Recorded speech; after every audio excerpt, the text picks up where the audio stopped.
performance at Ay, first time ko, kaya medyo nakatakot ako. Daming bagay na nakakatakot sa mundo. Nakakatakot yung madaming tao, pero nakakatakot din yung maiwan kang mag-isa sa madilim na kwarto. Nakakatakot yung bigla ka nilang mawala.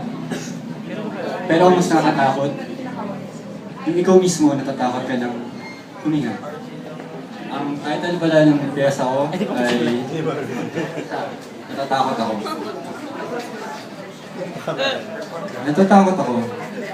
Natatakot akong maubos ang mga araw at hindi na ito makarating sa'yo.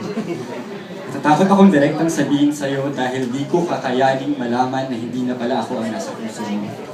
Natatakot ako dahil mahal kita. At kahit paulit-ulit ko pang pagsinungalingan, naburado ka na, hindi pa rin maalis ang katotohanan na mahal kita dahil mahal kita. Mahal kita at araw-araw kong hihilingi na balikan mo ako. Mapaniwala ko man ng mga tao na masaya ako na wala sa piling mo.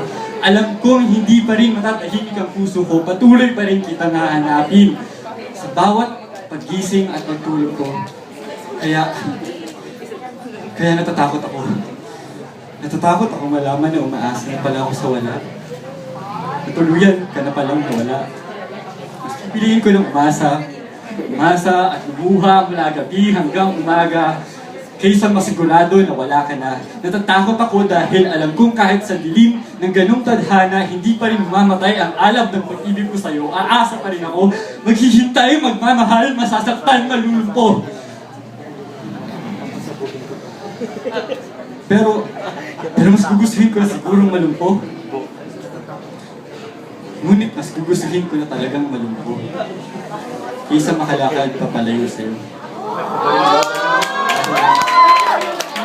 Dahil mahal kita, kaya natatakot ako.